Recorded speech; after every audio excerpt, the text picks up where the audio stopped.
शरीरम आद्यम खलु धर्म साधनम। और आज हम बात करने जा रहे हैं कुछ ऐसी कहानियों की, कुछ ऐसे पेशेंट्स की जो कि कल तक दर्द भरी थी।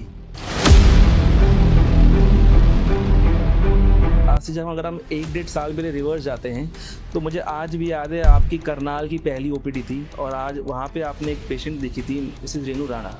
उनका जो एक्सीडेंट हुआ था उसके बाद उनका right thigh fracture as well as right hip fracture दोनों हुआ था। सर अब हम बात करेंगे एक सेकंड पेशेंट की। उनका नाम मुक्तानंद महाराज जी है और वो करनाल की काफ़ी जानी मानी शख्सियत है from a spiritual stand point. मुझे आज भी याद है जब उनका कॉल आपके पास आया था and then walking video came to you. उनके बो लेग्स थे and she was doing duck waggling, ऐसे चल रही थी। और यहाँ तक कि गुड़गांव के कुछ बहुत बड़े बड़े हॉस्पिटलों ने भी कह दिया था कि हम इनकी टांगें शायद सीधी ना कर पाए। We are going to gain almost 3-4 centimetre in height because इतने सीवियर डिफॉर्म थे कि मैं उनको सीधा करूंगा तो इतना यकीन करूंगा, और दूसरी साइड पर नहीं करता हूँ तो you have to walk with a shoe raise. मैं ये जानना चाहूँगा जनरल पब्लिक के लिए कि जब भी कोई ऐसे पेशेंट्स आपके डोर स्टेप पे आते हैं जिनकी मल्टीपल सर्जरीज हो चुकी होती है, उनकी मानसिक और शारीरिक सेहत क्या कहती है आपको? शरीरम आद्यम खलु धर्म साधनम। The body indeed purpose is to serve your motive. नमस्कार, मेरा नाम है विश्व कुमार शर्मा और आज हम बात करने जा रहे हैं कुछ ऐसी कहानियों की, कुछ ऐसे पेशेंट्स की जो कि कल तक दर्द भरी थी, लेकिन उस दर्द भरी कहानियों को एक नई जिंदगी देने वाला और कोई नहीं हमारे बीच।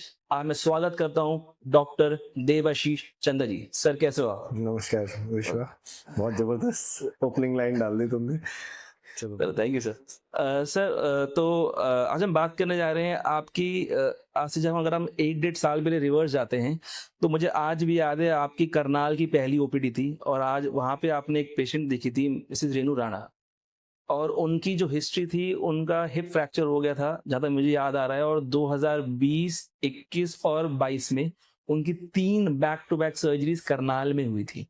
और जब वो उनकी होप पूरी तरह टूट चुकी थी, वो हार के आपके पास आई थी इसी होप में कि शायद आप भी सर्जरी बोलोगे या नहीं बोलोगे, बट आपने उनको लेफ्ट हिप रिप्लेसमेंट बोला और उन्होंने आप पे विश्वास किया। तो इससे पहले मैं आगे बढ़ूं, मैं ये जानना चाहूंगा जनरल पब्लिक के लिए कि जब भी कोई ऐसे पेशेंट्स आपके डोर स्टेप पे आते हैं जिनकी मल्टीपल सर्जरीज हो चुकी होती है, उनकी मानसिक और शारीरिक सेहत क्या कहती है आपको? देखो, रेनू राणा एक बहुत ही मतलब डिफरेंट टाइप का पेशेंट रही है वो। उनको बहुत सारे मतलब सर्जरीज हो चुकी थी, 3 सर्जरीज जैसा तुमने बताया। उनकी फर्स्ट सर्जरी थी कि उनका जो एक्सीडेंट हुआ था उसके बाद उनका right thigh fracture as well as right hip fracture दोनों हुआ था, जिसके लिए किसी सर्जन ने वहाँ पे प्लेटिंग करी थी।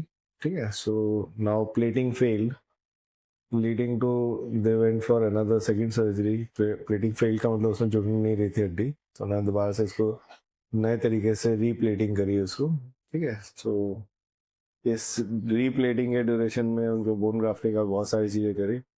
उसमें यूनियन होना शुरू हुआ तो उनको क्या बोलते हैं, 2 अलग अलग फ्रैक्चर थे, एक जुड़ा एक नहीं जुड़ा। थर्ड सर्जरी में उनको किसने नेल रॉड डाली उसके अंदर। नाउ थर्ड सर्जरी के चक्कर में क्या हुआ कि उनका जो रॉड डालते नेक ऑफ हिप में जो स्क्रू डाला था उसके कारण एवियन ऑफ हिप हो गया। ठीक है, सो नाउ थर्ड सर्जरी जब हुई तो उनको किसी ने फोर्थ सर्जरी एडवाइस की कि अब नेल्स निकाल दो, शायद इससे ब्लड सर्कुलेशन बेटर हो जाएगा तो हिप बच जाएगा। तो ऑल टोटल 4 सर्जरीज करा चुके थे, और जिसके बाद भी हिप में पेन रह गया था। नाउ अंडरस्टैंडिंग कि ये पेशेंट जो है multiple surgeries, first of all because of trauma था, एक फ्रैक्चर था जो कि सिग्निफिकेंट लाइफ थ्रेटनिंग फ्रैक्चर था कि एक ही पैर में 2-3 जगह हड्डी टूटी है, प्लस और भी बहुत जगह चोट लगी थी। उस सर्जरी से निकल के बाहर आए, ठीक है, उसी दौरान तो पता चलता है कि भाई जो फर्स्ट सर्जरी हुई थी उसके कारण वहाँ पे जॉइंट जो फ्रैक्चर है वो यूनाइट नहीं कर रहा है, तो उनको सेकंड सर्जरी के लिए जाना पड़ा, बोन ग्राफ्टिंग के लिए। सेकंड सर्जरी में पता चला कि भाई अभी ये करने के बाद भी हड्डी जोड़ नहीं रही है, थर्ड सर्जरी करने की जरूरत है। थर्ड सर्जरी के बाद फोर्थ सर्जरी हम कराने जा रहे हैं इम्प्लांट रिमूवल के लिए, इन सेंस की ये सोच रहे हैं कि हिप का शायद जो है कुछ पैथोलॉजी ठीक हो जाएगा, बट अल्टीमेटली वो भी फेल हो गया। तो जब मल्टीपल सर्जरीज होती है और फॉर फ्रैक्चर पेशेंट, उन लोगों का थोड़ा जो मेंटल बैलेंस है वो भी बहुत डिस्टर्ब हो जाता है, क्योंकि एक तो ये सालों साल से चल रहा है, 2 3 4 साल 5 साल से चल रहा है, तो उनका एक डॉक्टर पे भरोसा करना बड़ा डिफिकल्ट हो जाता है। ठीक है, now for this surgery she went for at least not less than 10 doctors, and that was our first OPD in Karnal. In Karnal, and she just came because कि शी वाज ऑलरेडी कंफ्यूज्ड, क्योंकि हर डॉक्टर उनको हर उसमें अलग अलग Opinion दे रहा। Opinions दे रहा था। नाउ ऐसे पेशेंट्स का ना एक कॉमन सवाल होता है, how successful will this surgery will B, मतलब कितना सक्सेसफुल है ये क्या मैं चल सर्जरी, पाऊंगी? क्या मैं चल पाऊंगी। ठीक है, and at the end of all discussion every patient will ask you, doctor से कोई रिस्क फैक्टर तो नहीं है, आप गारंटी ले रहे हो। ये वर्ड जैसे ही बोलते हैं ना, मोस्ट ऑफ द सर्जरीज मुझे लगता है कि वो ना, क्योंकि हम एक मेडिको लीगल वॉर भी लड़ रहे होते हैं, सर्जरी के कोर्ट केसेस भी होते हैं, तो they are very sceptical about saying this that the surgery will be successful और guarantee for surgery. Guarantee word is not meant for मतलब मेडिकल प्रोफेशन, क्योंकि गारंटी तो आप अभी बैठे हैं, हमें हार्ट अटैक नहीं आएगा, इसकी कोई गारंटी नहीं है। ठीक है, ऐसे किसी भी चीज़ की कोई गारंटी नहीं होती है। ठीक है, गारंटी एक्चुअली मार्केटिंग वर्ड मुझे लगता है फॉर सेलिंग इक्विपमेंट्स और सामान बेचने के लिए यूज किया जाता है। हाँ गारंटी है, आप सोचो कि एक किसी कोई सामान खरीदा और उसमें लोगों ने बोला कि हाँ हाँ ये तो सालों साल चलेगा, 100 साल चलेगा, गारंटी है। अरे 100 साल आप भी जियोगे कि नहीं, उसकी गारंटी लगेगा। Sir. So understand this is a marketing word and it is with everyone, everyone asks the same question. So ये जैसे ही वो सवाल किसी भी डॉक्टर पूछते थे, आधे डॉक्टर तो उसमें गुस्सा हो जाते थे। ठीक है, एंड एवरीवन स्टार्टेड कि नहीं हो जाएगा, ठीक हो जाएगा, गारंटी लिख के नहीं दे सकते। ठीक है, and she came with this mindset कि ऑलरेडी मतलब सीनियर 4 5 डॉक्टर को 6 डॉक्टर को दिखा चुकी है, सबने उसको हिप रिप्लेसमेंट बोला। हिप रिप्लेसमेंट से उनके अपने कॉम्प्लिकेशंस हो सकते हैं। ठीक है, जैसे मैंने बताया कि उनका फ्रैक्चर हुआ, प्लेट लगाया, तो प्लेट लगा के रॉड लगाने का नहीं पेन हो गया उसका। So it is practically possible, जरूरी नहीं है कि किसी खराब सर्जन ने किया है, अच्छे सर्जन के हाथ से हुआ। नाउ शी आस्किंग अभी हिप रिप्लेसमेंट बुक करना है, शी इज आस्किंग दिस कि इस सर्जरी के बाद क्या मैं सक्सेसफुल हो सकती हूँ, क्या गारंटी है कि मैं चल पाऊंगी, मेरी सारी प्रॉब्लम सॉल्व हो जाएगी, क्योंकि हर बार मैंने सर गारंटी के लिए पूछा और डॉक्टर ने हाँ बोला, उसका मिला नहीं। ठीक है, तो ये सवाल वर्ड डाइसी सा सवाल हो, तो people will always step back and से, एंड आई एक्सप्लेन हर, जैसे मैंने तुम्हें एक्सप्लेन किया वैसे मैंने एक्सप्लेन किया, गारंटी किसी चीज की नहीं, but I will try to deliver you best result, because तुम ऑलरेडी परेशान हो, देख के ही लग रहा है तुम परेशान हो, दर्द बहुत है, लिम्पिंग। लिम्पिंग भी हो रही है, पेन भी है, और मुझे नहीं लगता कि मैं इस सर्जरी को फेल होने के लिए जाऊंगा, करूंगा इसको बेस्ट ऑफ द तरीके से। उन्होंने बोला कॉस्ट कंस्ट्रेंट नहीं है, दैट वाज यूजुअली पेशेंट लोगों का कॉस्ट कंस्ट्रेंट बहुत बड़ा होता है, तो शी केम विद सेइंग कि नहीं इसमें कॉस्ट कंस्ट्रेंट नहीं है, मेरे को पैसे का इश्यू नहीं है। ठीक है, मेरा इशू ये है कि आप जो भी कर रहे हो उसका एक गारंटीड रिजल्ट होना चाहिए, वो मैं सेड ओके। ठीक है, नाउ प्रैक्टिकली देखा जाए ऐसे पेशेंट्स को सिर्फ बात करके समझाने की जरूरत होती है, counselling. That counselling will happen only if you spend some minutes with the patient, and she opted for the surgery.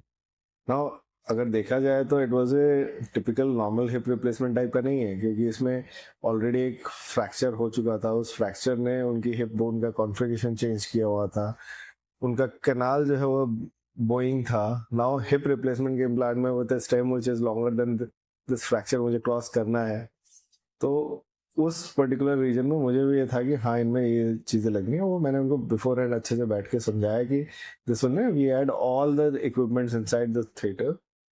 Fracture के कारण फीमर की बोइंग डिफरेंट हो गई थी, तो we had to put a rod जो कि लॉन्गर देन वो, और हिप का स्टेम उसी डायरेक्शन में मूव करे जैसा उनका नेटिव है। तो ये सारी टेक्निकल इश्यूज चैलेंजेस थे, but with that the result was perfect. ठीक है, she was able to walk, she was able to do all the things.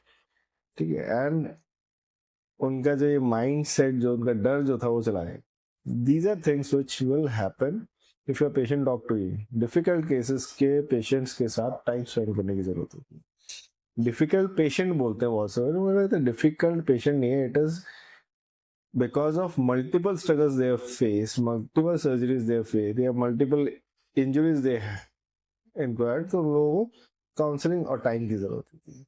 और ऐसे पेशेंट को एश्योरेंस ये देना है कि आपको बीच में छोड़ने वाले नहीं हैं। उनकी ड्रेसिंग के लिए हम लोग भेजते थे, उनकी फिजियोथेरेपी रिहैब के लिए हम लोग भेजते थे, एक्सरसाइजेस उनसे करवाई, till she went on to saying कि मैं अब भाग सकती हूँ, दौड़ सकती हूँ। Till then we have not left the patient कि आप जाओ और देखे जाएगा। सो उससे कॉन्फिडेंस बनता है, and that's the success for her. And now why I remember this, because she has asked for guarantee in a manner that she already had 4-5 failed surgeries in her life, और ऐसा patient guarantee की उम्मीद भी कर रहा है और मांग भी रहा है।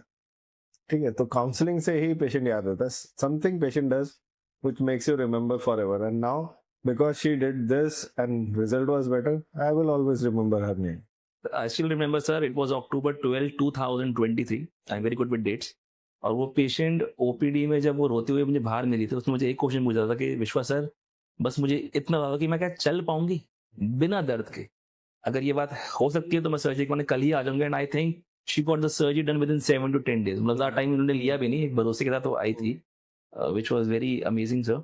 Sir, don't you think that more than orthopaedic surgeon you are a psychiatrist और साइकोलॉजिस्ट ऑल्सो? क्योंकि जब ऐसे खतरनाक नहीं बोलूंगा, ऐसे जब डिप्रेशन में डूबे हुए पेशेंट्स आते हैं, a patient who is coming to you for the first time versus the patient who has gone for the surgery 4 times, he is already in depression। जो फर्स्ट टाइम आ रहा है वो इस डिप्रेशन में है कि मेरे साथ क्या होने वाला है। जो 4 बारी सर्जरी करवा के आ चुका है वो इस डिप्रेशन में है कि अब नेक्स्ट क्या है मेरे लिए। तो what do you think, the way of consultation for both the patient is same और you carry a different approach? This is completely different approach. मैंने जैसे बताया कि ऐसे पेशेंट्स को you need to understand all your their problems. तुम्हें वो mindset रखना होगा, she has already undergone 3-4 surgeries and now we have to deliver something best for her. We need to talk to her, we need to convince her. It is not about rushing for surgery, it is about getting convinced and then getting best outcome out of it.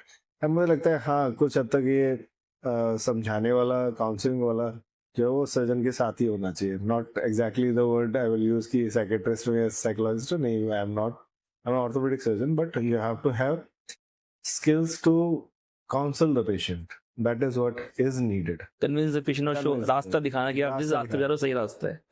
ठीक है, incredible sir, incredible. Sir, अब हम बात करेंगे second patient की। उनका नाम मुक्तानंद महाराज जी है और वो करनाल की काफ़ी जानी मानी शख्सियत है from a spiritual stand point. मुझे आज भी याद है जब उनका कॉल आपके पास आया था and then walking video came to you. उनके बो लेग्स थे and she was doing duck waggling, ऐसे चल रही थी। और यहाँ तक कि गुड़गांव के कुछ बहुत बड़े बड़े हॉस्पिटलों ने भी कह दिया था कि हम इनकी टांगे शायद सीधी ना कर पाए, मतलब then chances that Yeah, again, you get this that is- result, but when they got to know about you from the previous patient जिनकी सर्जरी आप करनाल में कर चुके थे, तो वो बहुत एक she was a high profile patient, मैं कहना चाहूंगा, और बहुत ही डिफिकल्ट केस था लोगों के लिए, आपके लिए तो नहीं क्योंकि आपका ये रोसा काम है 25 साल से।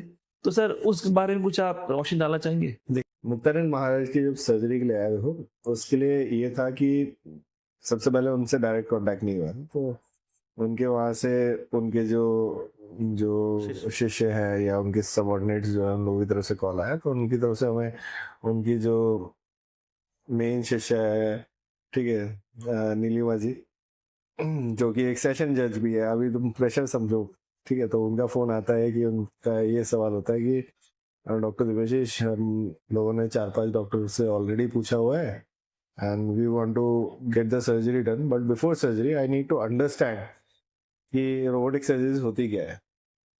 मैंने उनको फोन पे बोला, मैडम देखिए, सबसे पहले मुझे ये समझाइए कि सर्जरी होनी किसकी है और करना क्या है, ठीक है।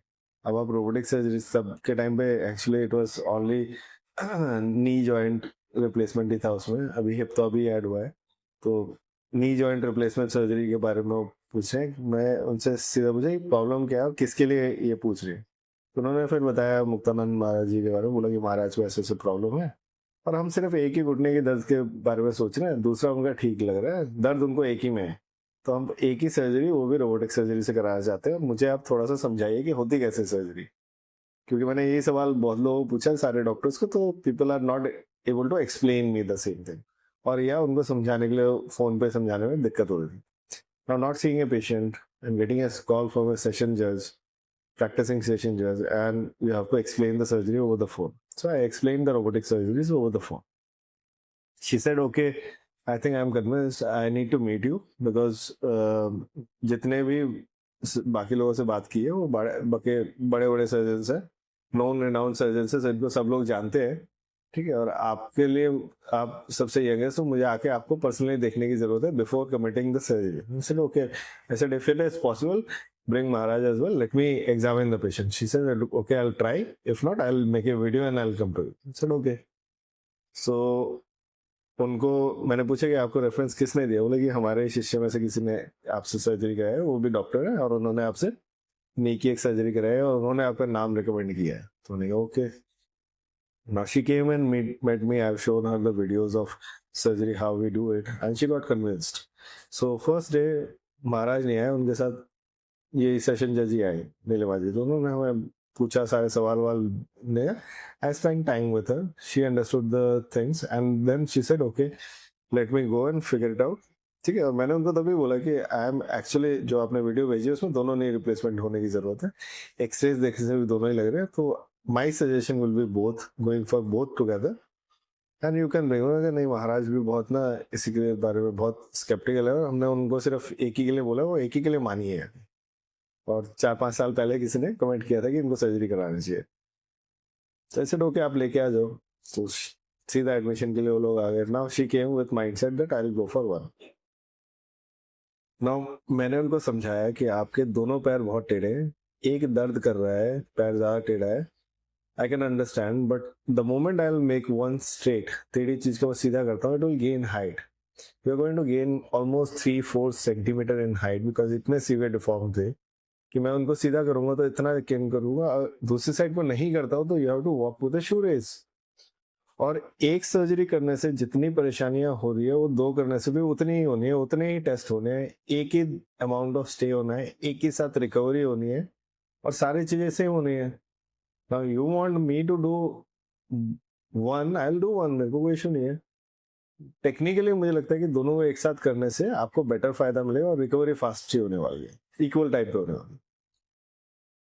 पता नहीं उन्होंने मेरे साथ बात की 5 मिनट के बाद में उन्होंने क्या डिसाइड किया. She said okay, get it done both, जो कि बिल्कुल ही अनकन्विंसेबल थी कि वो एक ही कराएंगे क्योंकि उसमें दर्द हो रहा है, वही करा के सब लोग लेके आए, और सब मुझे ये कर रहे हैं कि एक ही करना है.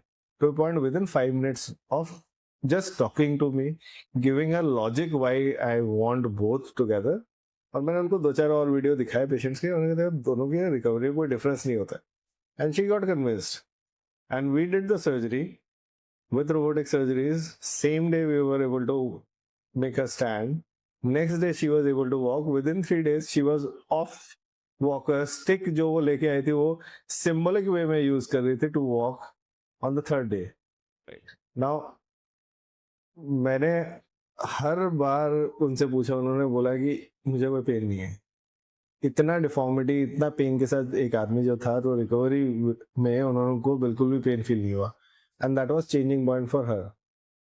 ठीक है. Now she was located in one, क्या बोलते हैं उनके आश्रम में, दे हैड मल्टीपल आश्रम. Travelling was an issue because उनको नी पेन होता था.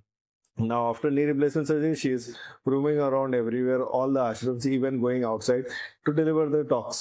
So ये जो change in lifestyle है, it is one of the thing which actually comes with knee and hip replacement surgery. So life training, day routine changing चीजें हो जाती है. तो for me to convince her from one knee replacement to both knee replacement, and मैंने उनसे बाद में ये पूछा भी कि आपने मेरी बात पे इतना जल्दी भरोसा कैसे कर लिया, you being a god man, God person, आप कैसे मेरे ऊपर. बोला आपके साथ बात करने में मुझे जो एश्योरेंस मिल रहा था, मुझे नहीं लगता कि मुझे किसी और से ही एश्योरेंस मिल रहा था कि जो भी आप बता रहे हो वही आप डिलीवर करने वाले हो. And the same we did. In second day in bed में जो एक्सरसाइज कर रही थी, इट वाज ट्रेमेंडस. मतलब उनका पूरा फेथ जो है वो आ गया था, and she actually delivered super. ठीक है sir. At last I would just want to confirm that robotic के result versus non robotic results, क्या इसके बारे में कुछ कहना चाहोगे एट लास्ट?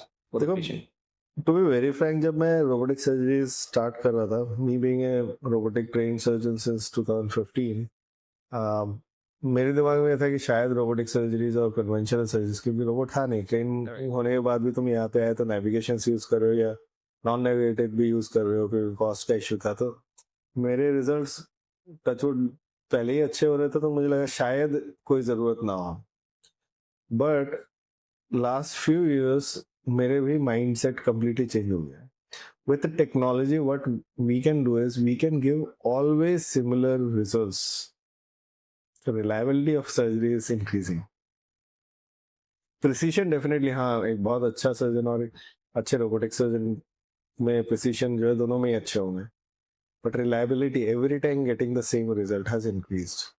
सेकेंड चीज जो वो है, मैं पहले इंसिशंस को बहुत ज़्यादा ओपन करता था, वैसे करता कम ही था कन्वेंशनल सर्जरी से, बट उससे भी छोटे इंसिशंस पे जा पा रहा हूँ, क्योंकि मुझे बहुत सारे एरियाज को ओपन करने की जरूरत नहीं पड़ती। The moment you don't open, the pain is less, tissue handling, bleeding कम हो रही है, ब्लड लॉस कम हो रहा है। So over the time I have realised that robotic surgeries are even better in scar wise scar छोटा करना, टिश्यू हैंडलिंग के कारण पेन कम होना, फास्टर रिकवरी की तरफ सोचे, ब्लड लॉस कम हो, एंड इवेंचुअली क्योंकि हम रेगुलरली करते जाएंगे तो duration of surgery is also going down. जो सर्जरी हम शायद 40-50 मिनट में करते थे, हम 30-40 मिनट पे आ गए अभी, तो it has reduce the duration of surgical time as well. तो लोगों के दिमाग में होता है कि रोबोटिक सर्जरी जो है बहुत ही ज़्यादा टाइम लेती है, जो मेरे दिमाग में भी था, तो पॉइंट यूज़ करने के बाद ही रियलाइज हुआ कि हाँ, इस पे भी रेगुलर यूज़ करने से मैं उसके भी टाइम को भी कम कर सकता हूँ। That's a good thing for everyone. So it is a win win situation for patient as well as surgeons, to a point कि आज मुझे भी लगता है कि मैक्सिमम लोग मेरे से आगे रोबोटिक सर्जरी मांग रहे होते हैं, और मेरे दिमाग में भी होता है कि हाँ, रोबोटिक सर्जरी से ही करना है। You and up saving your time, जहाँ पे एक दिन में आप एक सर्जरी करते थे, 2 से 3 कर पा रहे हो, 2 से 3 कर और पाए। पेशेंट का भी जल्दी फास्ट रिकवरी हो जाए। It's a win win situation for both the patient and surgeon. तो दोस्तों, अगर आपने ये वीडियो यहाँ तक देख ली है तो मैं आपको थैंक यू बोलना चाहूंगा। और अगर आपके परिवार में किसी या जानकार दोस्तों के अंदर किसी की भी 3-4 सर्जरीज जॉइंट से रिलेटेड हो चुकी है, और वो अगर एक सेकंड ओपिनियन लेना चाहते हो तो दोस्तों, नीचे दिए गए नंबर पे जरूर कॉल करिए, व्हाट्सएप करिए, अपनी एमआरआईज, एक्सरेज, अपनी वॉकिंग वीडियोस भेजिए। और क्या पता रेनू राणा जैसी या मुक्तन महाराज जी जैसी, जिनकी जिंदगी बिल्कुल ट्रांसफॉर्म हो चुकी है, जिन्होंने जिंदगी में पूरी उम्मीद खो दी थी, पूरी उम्मीद टूट चुकी थी, अगला नंबर आपका या परिवार में किसी का हो। और ओवर टू डॉक्टर देवीचंद्र, कुछ कहना चाहेंगे अगर आप? नहीं, thanks. I think I will be more happy to मतलब शेयर दीज स्टोरीज, जिनका एक्सप्लेनेशन भी बता पाएंगे, उनके रिहैबिलिटेशन फोटोज भी दिखा पाएंगे। तो these videos are going to be very helpful for those who are actually suffering from similar type of conditions, और पेशेंट के साथ ही वो लोग मतलब अपने आप को कोरिलेट कर पाएंगे और आके डॉक्टर को दिखा भी पाएंगे। So these videos will act as a hope booster. जैसे हमने कोविड के टाइम पे इम्यूनिटी बूस्टर की वैक्सीन लगवाई थी, इन वीडियोस देखने के बाद आपको एक होप बूस्टर मिलेगा। और till then, take care and follow doctor Devashish Chandra.